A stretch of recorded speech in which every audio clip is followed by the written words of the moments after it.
نبی کریم میری سرکار کو رب کریم نے چاند سے زیادہ خوبصورت بیٹا عطا فرمایا۔ سب سے چھوٹے ہیں جناب ابراہیم، چاند سے زیادہ خوبصورت۔ 3 بیٹے حضور کو اللہ نے دیے، تینوں ہی اپنی قدرت سے لے گیا۔ چاند سے زیادہ خوبصورت بیٹا۔ حضرت ام سلمہ کہتی ہے میں نے جب جا کر کے حضور کو مبارک دی نا تو حضور کی آنکھوں میں آنسو آ گئے۔ یا رسول اللہ، اللہ نے بیٹا دیا ہے۔ فرماتے سجدہ شکر کیا مدینے کے محبوب نے۔ حضور نے بچے کے سر سے بال اتروائے، ایک پلڑے میں بال رکھے ترازو کے، دوسرے پلڑے میں چاندی رکھی، حضور نے صدقہ دیا۔ پھر فرمایا 2 بکرے لاؤ، قد بڑا ہو، وجود موٹا ہو، آنکھیں پیاری ہو، ذرا سونے سونے بکرے دیکھ کے لاؤ۔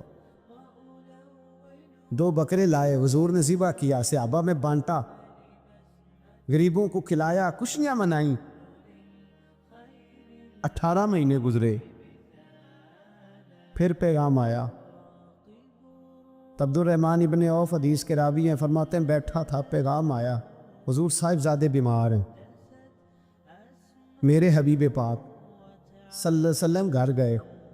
خوشی پر بھی حضور کا عالم کیا ہے، اب غم آیا، بہار ہو کہ خزاں لا الہ الا اللہ۔ حضور گھر گئے، جس گھر میں بچہ تھا اس بچے کو گود میں لیا۔ چاند سے زیادہ بیٹا، روشن ہے، پیشانی نور چمک رہا ہے، آنکھوں سے خوبصورتی عیاں ہے۔ حضور کی گود میں صاحبزادے کی سانس کو کڑنے لگی، جان نکلنے لگی۔ او عزیزو، یہاں کوئی آگے پیغام دے دے کہ بچہ 4 پائی سے گر گیا ہے تو لوگ جمعہ چھوڑ دیں گے۔ میرے حبیب پاک کی گود مبارک میں بچہ، سانس اکھڑنے لگی، روح پرواز ہونے لگی۔ حضور نے سینے سے لگایا تو جان ان کی نکل گئی، آنکھوں سے آنسوؤں کی لڑی بہہ نکلی۔ عبد الرحمن کہنے لگے محبوبہ رو رہے ہو؟ فرمایا یہ آنسو شکوے کے نہیں ہیں، نا یہ آنسو حضور کس کے ہیں؟ فرمایا یہ اللہ کی رضا کے آنسو ہیں۔ میں دل رو رہا ہے، آنکھیں آنسو بہا رہی ہیں، پر میری زبان سے وہی کہوں گا جس سے میرا اللہ راضی ہوگا، اس لیے کہ بہار ہو کہ خزاں لا الہ الا اللہ۔ میرے حبیب نے فرمایا دیا بھی اس نے تھا، لے بھی وہی گیا ہے۔ لیکن میرے نبی پاک علیہ الصلوۃ والسلام پہ اتنی مصیبتیں آئیں کہ پہاڑ پہ آتی تو وہ ریزہ ریزہ ہو جاتا ہے، لیکن کسی مقام پر بھی حضور علیہ الصلوۃ والسلام شکوہ کرتے نظر نہیں آتے۔ ہم غریبی کا رونا روتے ہیں، ہر چوتھا آدمی کہتا ہے بڑا غریب ہوں، لیکن میرے نبی پاک علیہ الصلوۃ والسلام نے چوتھے دن کھجور کھائی، سرکہ کھایا ہے، اور موٹے بان کی چارپائی پہ آرام کیا ہے۔ حضرت عمر نے کہا حضور کتنی تکلیف ہے؟ فرمایا عمر کوئی تکلیف نہیں، تھوڑا سا تو وقت ہے، جنت میں جائیں گے، ساری نعمتیں اللہ نے ہمارے لیے تیار کی ہوئی، راضی برضا، راضی بالرضا، کوئی کسی قسم کا مسئلہ نہیں۔ ہمیں آزمائشیں آتی ہیں، تکلیفیں آتی ہیں، بیماریاں آتی ہیں، لوگ چھوٹی چھوٹی بات پر پریشان ہو جاتے ہیں، ذرا سی بات پر شکوہ کرتے ہیں۔ میرے رسول پاک علیہ السلام نے فرمایا جب میرا رب کسی کو بیمار کرتا ہے تو 2 فرشتوں کو بھیجتا ہے، جاؤ میرے بندے کی تیمارداری کر کے آؤ۔ اللہ اکبر، خود رب بھیجتا ہے، جاؤ میرے بندے کی۔ تو مجھے بتائیے جب اللہ بھیجے تو پھر تندرست خوش نصیب ہوا کہ بیمار؟ جی تندرست پھر خوش نصیب کون ہوا؟ میرے نبی پاک صلی اللہ علیہ وسلم نے فرمایا رب 2 فرشتے بھیجتا ہے، فرماتا ہے پتہ کر کے آؤ میرے بندے کا اس کا کیا حال ہے، حالانکہ اللہ سارے جانتا ہے۔ فرشتے آتے ہیں، واپس جاتے، رب کریم پوچھتے ہیں بتاؤ میرا بندہ کیا کہتا تھا؟ اللہ تجھے سارا ہی پتہ ہے، پر ہم سے پوچھتے تو بتا دیتے ہیں، وہ یہ کہتا تھا کہ میں اپنی رب کی رضا پہ بڑا ہی راضی ہوں، وہ تیری حمد کر رہا تھا، تیری تعریف کر رہا تھا، تیرا شکر کر رہا، تیرے لیے کلمات حمد بیان کر رہا تھا۔ تو میرے نبی پاک علیہ السلام فرماتے ہیں، اللہ فرشتوں سے فرماتا ہے سنو، پھر اگر میں اپنے بندے کو اس بیماری میں شفا دوں گا تو اس تندرستی سے زیادہ اچھی تندرستی دوں گا جو پہلے اسے عطا کی ہوئی، پہلے سے اچھی صحت دوں گا، اور اگر اسے اس بیماری میں موت دوں گا تو پھر مرتے ہی اس کے لیے میں جنت کا فیصلہ فرما دوں گا۔ بھائی جب تو راضی بالرضا رہتا ہے، راضی بالرضا، بڑی سادی سی بات ہے بھائی، آپ گھر گئے روٹی مانگی تو اگر کسی نے کہا نا کہ اتنی تھکاوٹ ہے ٹائم پہ آیا کرے اس وقت، تو روٹی تو وہ بھی مل گئی اور اس میں لذت ہے، وہ سکون نہیں، وہ سکون نہیں۔ میری اماں جی سالن پکا کے رکھ لیتی تھی تو روٹی جب بھی کوئی مانگتا تھا تو تازی بنا کے دیتی، ان کی طبیعت تھی۔ تو میں اکثر ان سے کہتا کہ اماں جی پکا کے رکھ دیا کرو، کہتے تمہیں خوشی نہیں ہوتی جب تمہاری اماں تازی پکا کے دیتی ہے؟ خوشی کی خوشی ہوتی ہے، طبیعت میں خوشی ہوتی ہے۔ ان کا مزاج تھا، ذوق تھا، تو ہم سمجھتے تھے یار یہ بڑی سعادت کی بات۔ تو آپ گھر گئے رات کو تو گھر والوں سے کہا روٹی، تو فوراً اٹھے، فوراً، اور انہوں نے کھانا تازہ بنایا اور ساتھ یہ بھی کہا باہر سے نہ کھایا کرے، بندہ بیمار ہو جاتا ہے۔ کتنی ٹھنڈک پہنچتی آدمی کے دل کو، سکون ملتا۔ تو بھائی بیماری تو آپ نے کاٹ لی، لیکن ساتھ کہو ہو بڑا بیمار ہوں، میں نے تو اتنے گناہ بھی نہیں کیے، ظلم بھی نہیں کیا، کسی کو کچھ بھی، اب بیماری تب بھی کٹ گئی۔ پر بڑی آزمائش، مریض ڈاکٹر کے گلے پڑ رہا، اس کے لواحقین جھگڑے کر رہے، بیماری وہ بھی کٹ گئی۔ اور ایک بیمار وہ ہے جو چارپائی پہ لیٹا ہے اور کہتا ہے جس طرح میرا اللہ راضی اسی طرح میں بھی راضی، تو بیماری اس کی بھی کٹ گئی۔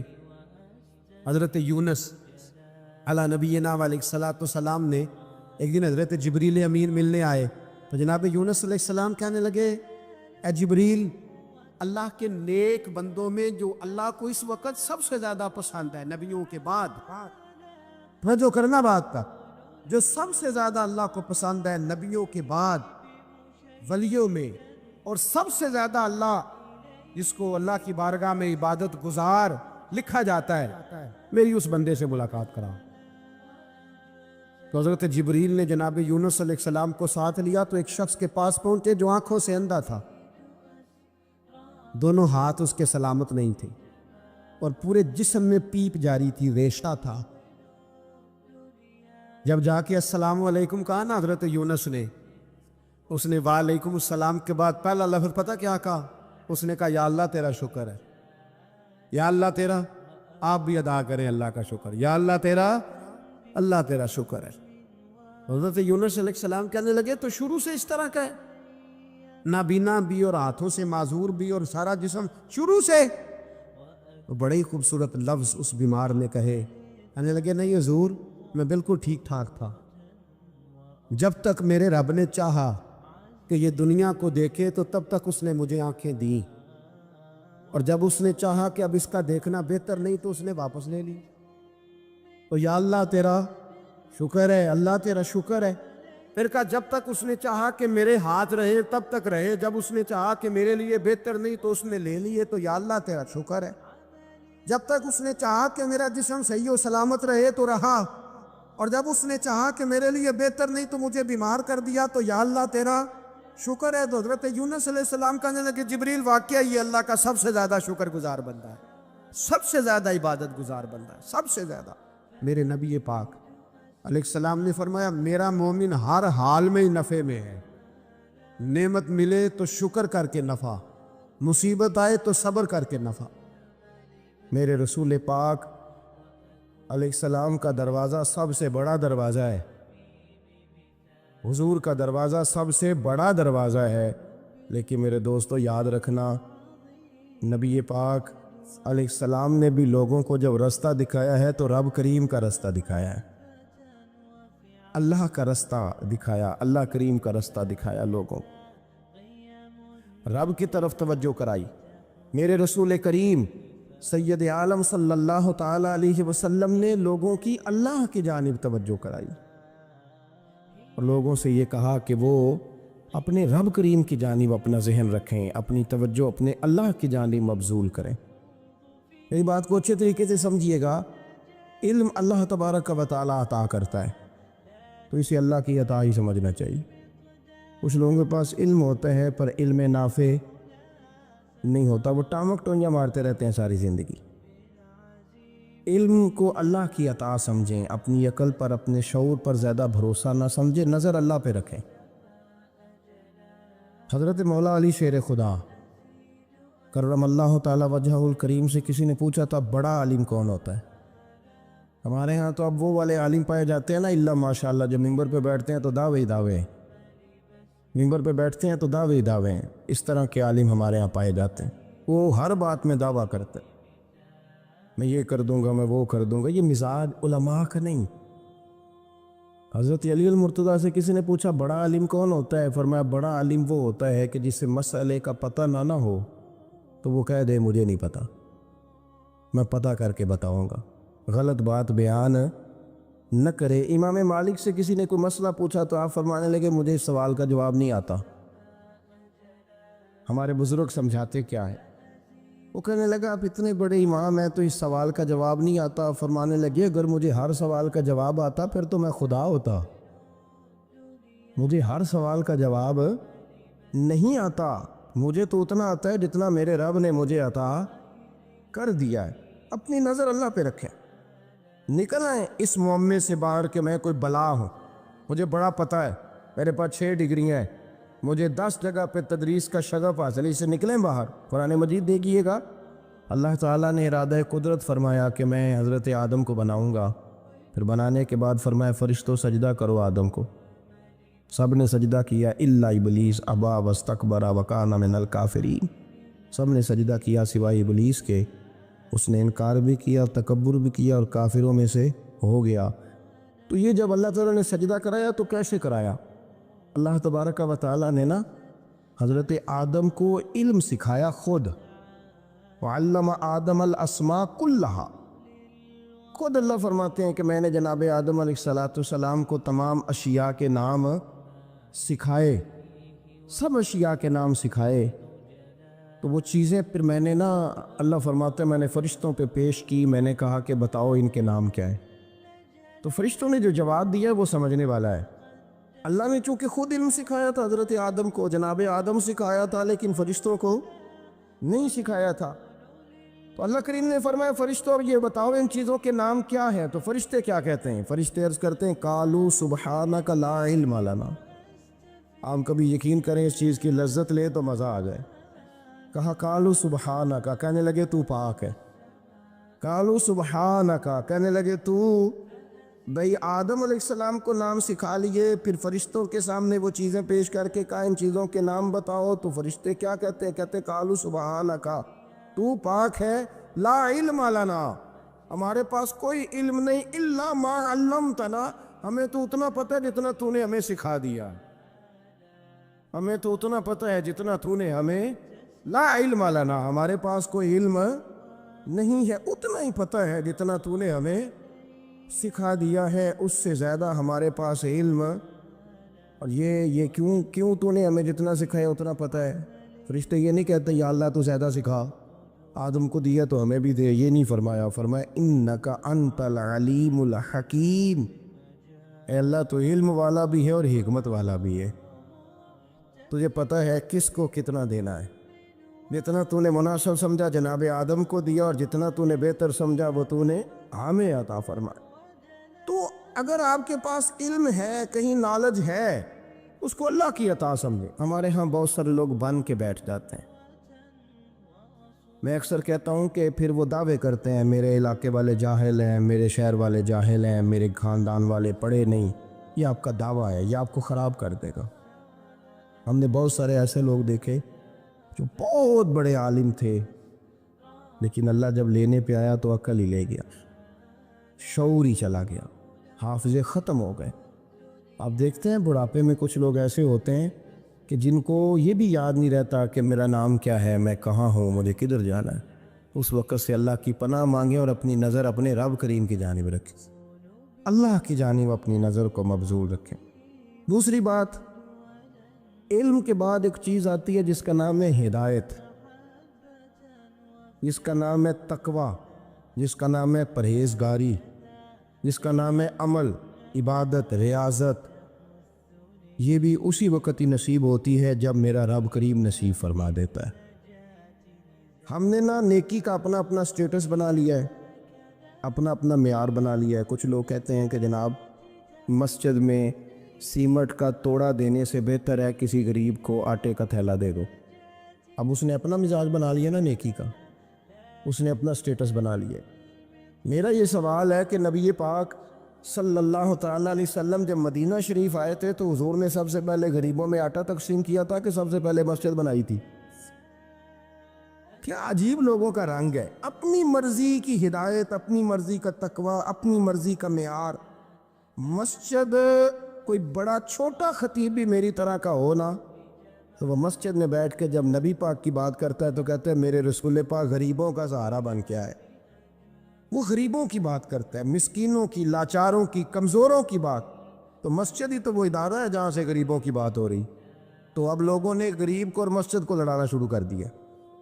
اس کو لڑاؤ کہ مسجد میں پیسے دینے سے بہتر ہے آپ غریب کو آٹے کا تھیلا دے دیں۔ آپ یہ کیوں نہیں کہتے کہ مسجد میں بھی آپ توڑا دیں ایک سیمٹ کا اور ساتھ غریب کو بھی خدمت کریں؟ یہ کیوں نہیں تقویٰ؟ اپنی اپنی مرضی کا مزاج، اپنی اپنی۔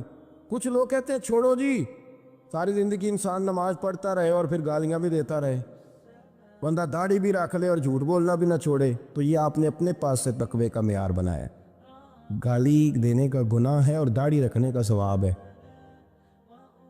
تو اگر آپ داڑھی رکھے ہوئے ہیں اور آپ کوئی غلطی کر رہے ہیں تو اس سے آپ کی داڑھی کا ثواب ختم۔ اللہ کرے آپ کو سمجھ آئے میری بات۔ آپ کوئی غلطی کر رہے ہیں، داڑھی کا ثواب اس سے ختم، وہ اپنی جگہ پہ قائم ہے چیز۔ اپنی مرضی کا کیوں تقوی کا معیار بناتے ہیں؟ تقوی کا مزاج اپنی مرضی کا نہ بناؤ۔ اللہ کی بارگاہ سے دعا مانگو کہ یا اللہ ہمیں ہدایت کا نور عطا فرما، اللہ تو ہمیں رستہ دکھا، تو بتا کہ ہدایت کیا ہے۔ تو رب فرماتا ہے اللہ ولی الذین آمن، اللہ مومنوں کا مددگار ہے، یخرجہم من الظلمات الی النور، وہ انہیں اندھیروں سے نکالتا ہے اور نور کی طرف روشنی عطا فرماتا ہے۔ اندھیروں سے نور کی طرف اللہ لاتا ہے۔ اللہ ولی، اللہ مومنوں کا ولی ہے، وہ انہیں اندھیروں سے نور کی طرف نکالتا ہے۔ ہدایت ہمیشہ اللہ کی طرف سے سمجھے۔ جب وہ نماز کی توفیق دیتا ہے تو اپنے فضل سے دیتا ہے، جب وہ ذکر کی توفیق دیتا ہے تو اپنے فضل سے۔ ہم سمجھتے ہیں ہو جی فلانا نہیں پڑھ رہا بڑا بیوقوف ہے، فلانا نہیں پڑھ رہا، تو تم کیا اپنی عقل کے زور پہ پڑھ رہا؟ میں جی اللہ کے فضل سے 2 سپارے پڑھتا ہوں، تو کس پہ احسان کرتے تو 2 سپارے پڑھ کے رویا کر، اگر مالک تو بڑا قریب نہیں۔ بڑے لوگ ہیں جن کو پورا قرآن حفظ ہے پر انہیں پڑھنے کی توفیق نہیں، تو انہیں فضل کیا اور مجھے توفیق دے دی ہے پڑھنے۔ رویا کر، پڑھ کے رویا کر، راتی ساری کر کر زاری، وہ نیند اکھاں تھی توندے، تے فجرے اوہی گناہگار کہاون سب تو نیوے ہوندے۔ مہربانی کریں، ڈریں، نیکی کریں تو اپنے ڈریں، پھر احساس پیدا کریں، پھر اپنے اندر وہ کمزوری لائیں کہ توبہ توبہ مجھے تو پتہ ہی نہیں، تو جانتا ہی نہیں۔ حضرت سیدنا امام اعظم ابو حنیفہ رحمۃ اللہ تعالیٰ علیہ کے ساتھ ایک شخص کہتا میں نے نماز پڑھی، تو عشاء کی نماز تھی۔ یہ جو لوگ بڑے ہوتے ہیں نا، جن کے پیار کرنے والے بڑے ہوتے ہیں، ان کے گرد خوف بھی بڑا ہی ہوتا ہے، انہیں بڑا ڈر لگتا ہے، بڑی بعض اوقات آزمائش ہوتی ہے ان کی۔ عشاء کی نماز کہتے پڑھی تو امام صاحب نے نا عشاء کی نماز میں تلاوت کی آیتیں فَمَن يَعْمَلْ مِثْقَالَ ذَرَّةٍ خَيْرًا يَرَهُ وَمَن يَعْمَلْ مِثْقَالَ ذَرَّةٍ شَرًّا يَرَهُ، فرمایا جو ذرہ برابر خیر کرے گا وہ بھی قیامت میں دیکھے گا، اور جو ذرہ برابر شر کرے گا وہ بھی قیامت میں اس شر کو دیکھے گا، اس کے سامنے آئے گا۔ تو وہ شخص کہتا ہے کہ سارے لوگ نماز پڑھ کے چلے گئے تو امام صاحب رحمۃ اللہ علیہ نے اپنی داڑھی پکڑی، رو رہے، کہتے ہیں وہ ذرہ برابر نیکی کا بدلہ دینے والے، وہ ذرہ برابر شر پہ سزا دینے والے، میری سفید داڑھی کو دیکھ مالک، میرے ذرے ذرے سامنے نہ لانا، لوگ تو میری بڑی قدر کرتے ہیں دنیا، میں تو بڑا پہچانا جاتا ہوں، لوگ تو میری راہوں میں پھول لیے کھڑے ہوتے ہیں، یہ بڑا نوازتے ہیں، قیامت میں رسوا نہ کر دینا، میرے لیے مشکل ہو جائے گی۔ وہ کہتے ہیں میں نے امام صاحب کا درد دیکھا، مجھے کوئی کام تھا تو میں چلا گیا، میں نے کہا کہ وہ اس وقت اللہ کے حضور حاضر ہیں تو میں دوبارہ آؤں گا، کہتے میں تہجد کا وقت آیا تو امام صاحب وہیں بیٹھے تھے اور ان کی داڑھی آنسوؤں سے بھری ہوئی تھی اور زور سے داڑھی پکڑی ہوئی، کہنے لگے مالک رسوا نہ کر دے، قیامت میں رسوا نہ کر دے۔ یار جو ہدایت یافتہ لوگ تھے وہ تو ڈرے ہوئے تھے، وہ تو سہمے ہوئے تھے، وہ تو کہتے تھے یہ اس کا فضل نہیں، اس نے بلا لیا، یہ اس کا کرم نہیں۔ حضرت باعزید بستامی کسی کافر کو دیکھتے تو رو پڑتے، کہتے مالک تو کتنا قریب ہے، یہ بے ایمان رہ گیا، تو نے اپنے فضل سے مجھے اپنے نبی کا غلام بنا لیا۔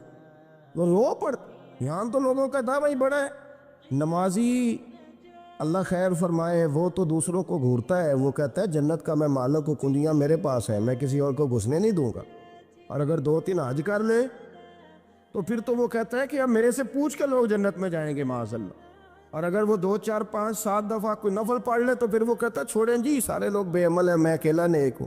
نہ ایسا کریں، اپنی توجہ اپنے رب پہ رکھیں، اپنی توجہ اپنے معین الملت والدین، عطائے رسول، ہند الولی، غریب نواز، خواجہ معین الدین چشتی، حضرت خواجہ اجمیر، شاہ اجمیر، شاہ اجمیر، والی ہندوستان۔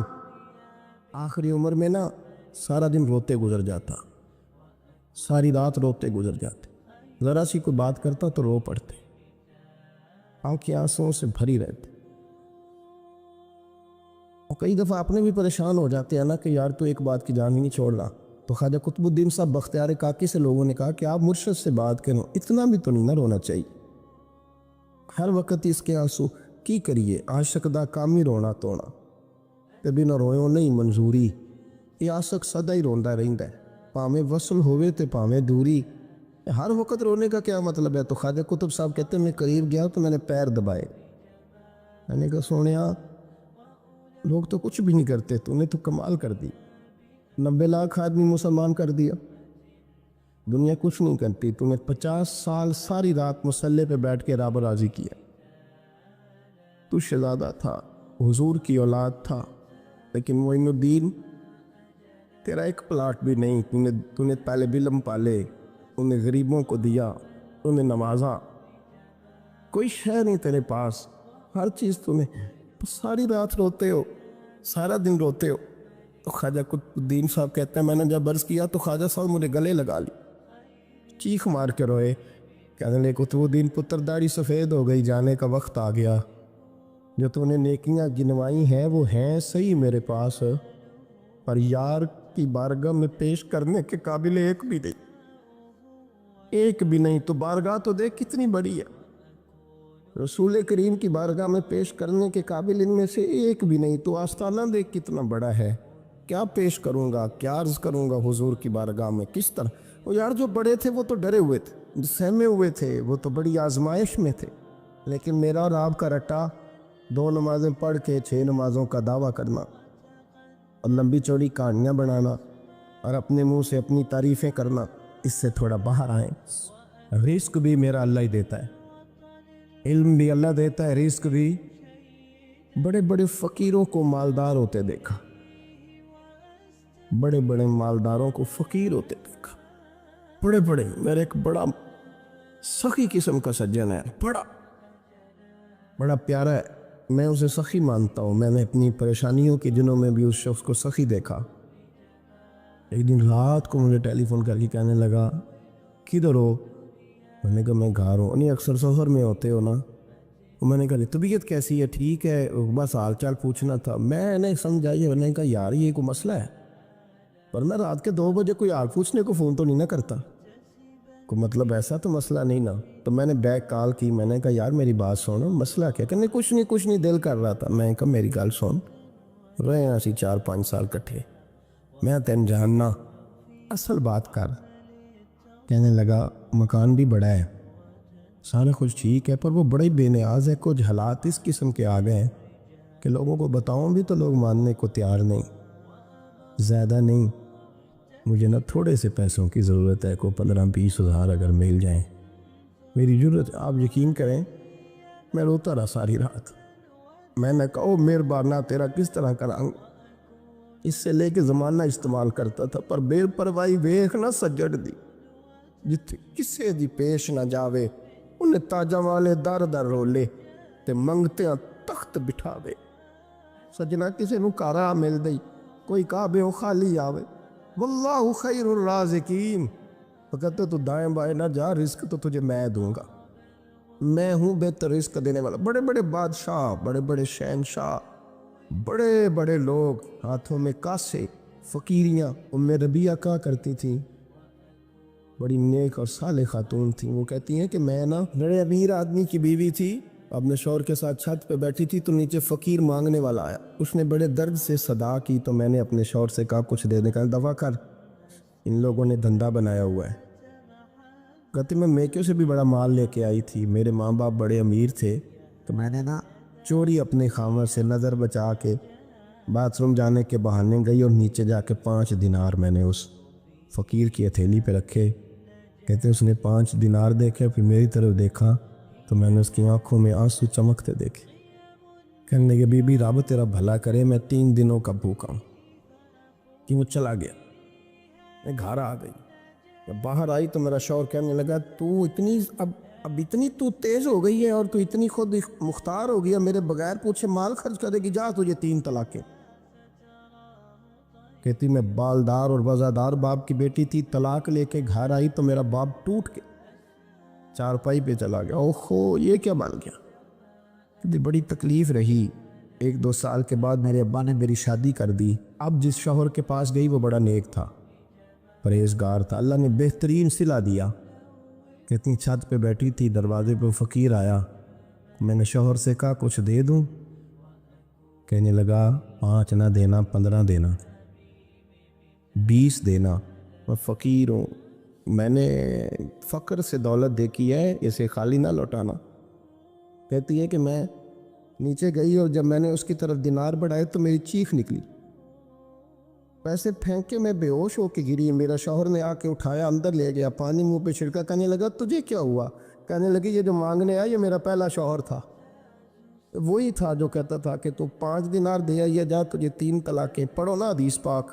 میرے نبی پاک علیہ السلام نے فرمایا ایک بندہ گنجا تھا, گنجا, کوئی ترتیب آگے پیچھے ہو جائے تو مفہوم کے لحاظ سے, لیکن میں مفہوم اس کا واضح کرتا ہوں. ایک گنجا تھا, کوئی شے نہیں تھی, سر پہ بال بھی نہیں تھے, رویا کرتا تھا. اللہ تعالیٰ نے فرشتے کو بھیجا, تجھے کیا چاہیے. تو کہنے لگا بال آ جائے اور تھوڑا مال آ جائے. فرشتے نے ہاتھ پھیرا تو بال بھی آ گئے, تو بکریاں بھی آ گئیں, لائنیں لگ گئیں, مال ہی مال ہو گئے. دوسرے کے پاس گیا, وہ کوڑا تھا, اس کو جا کے کہا کیا چاہیے. کہنے لگا شفا ہو جائے اور کچھ اللہ تعالیٰ آسانی کر دے. شفا بھی ہو گئی, گائیں بھی دے دی, بھینسیں بھی دے دی, مال ہی مال ہو. پھر ایک کے پاس گیا, وہ اندھا تھا, تجھے کیا چاہیے. اس نے کہا آنکھیں مل لیں اور کچھ ساتھ اللہ مال دے دے. اونٹ ہی اونٹ ہو گئے. جب بڑا نواز دیا تو پھر مالک نے امتحان لینے کا ارادہ کیا. یاری تیری سونا ہے اور آزمائشاں بھی تیریاں آگ, آزمائشاں تیریاں, صحیح کہہ رہا ہوں, آزمائشاں تیریاں, یاری تیری سونا ہے اور آزمائشاں تیریاں.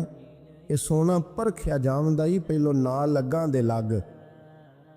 اللہ نے فرمایا آزمائش کرو. سب سے پہلے گنجے کے پاس آئے, اسے کہا اللہ کے رستے میں کچھ دیکھا. نہیں لگا میرے خرچے ہی بڑے, دیکھو تو صحیح کتنی مشکل میں وقت گزارتا ہوں, حال ہی کوئی نہیں. تو اس نے کہا میں نے تو سنا ہے تو گنجا اور بھوکا ننگا تھا. کہنے لگا میں تو جدی پوچھتی رہی سے آگا ہوں, تو یہ کس پاگل نے کہا ہے بھاگ جا.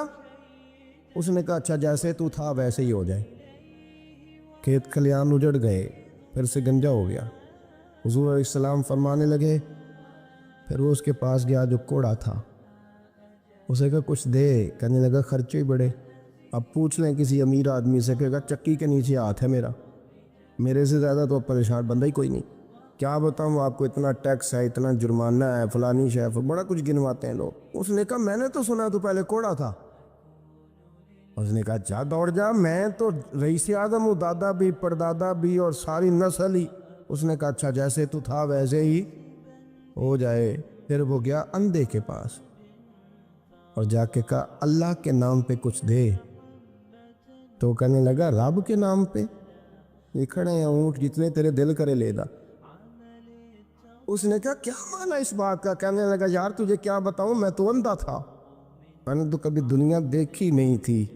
پھر اس کریم نے فضل کیا تو مجھے بڑا کچھ دکھایا. میں کیا بتاؤں، میرا دل کر رہا ہے کہہ دوں کہ پھر اس نے کعبہ دکھایا، پھر اس نے روضہ رسول دکھایا، پھر اس نے ریاض الجنہ کے سجدے دکھائے، پھر اس نے اپنے محبوب کے دروازے کی رونقیں دکھائیں۔ اس نے بڑا کچھ دیا، اس نے بڑا نوازا۔ میرے پاس تو شاید میں بدکار پرانا خادم، کسے در ملی نہ ٹوئی، ایت واصف یار نے نظر جو کی تھی، پھر واصف ہی ہوئی۔ یہ تو اس کا کرم ہوا۔ تو یہ وہ کہنے لگا تو اللہ کے نام پہ جان مانگ، میں وہ بھی دینے کو تیار۔ میرے پاس تو شے کوئی نہیں، تو مجھے تو اپنا پتہ ہے، میں تو کوئی شے نہیں تھا، کچھ نہیں تھا میرے پاس۔ یہ تو ان کا کرم ہے کہ رخ ان کا ادھر ہے، اور مختصر سی میری کہانی ہے، یہ جو بھی ہے ان کی مہربانی ہے۔ تو وہ کہنے لگا میں بھی کچھ لینے نہیں آیا تھا، تیری آزمائش ہی کرنے آیا تھا، تیری عزتیں بھی سلامت رہیں گی، تیرا مال بھی سلامت رہے گا، تیری شفا بھی۔ اپنی زندگی میں کبھی بھی اللہ کی بارگاہ سے توجہ ادھر ادھر نہ کریں، چھوڑیں لوگ کیا کر رہے ہیں، دنیا کیا کہہ رہی، کبھی بھی اپنی توجہ دائیں۔ ہمارا یہ مسئلہ بن گیا کہ ہماری سیاست ہے، ہماری دنیا داری ہے، ہم بندوں کو راضی کرنا چاہتے ہیں، ہم دیکھتے ہیں کون کس طرح، اور آپ یقین کریں آپ تھک جائیں گے، بندے راضی نہیں ہوں گے۔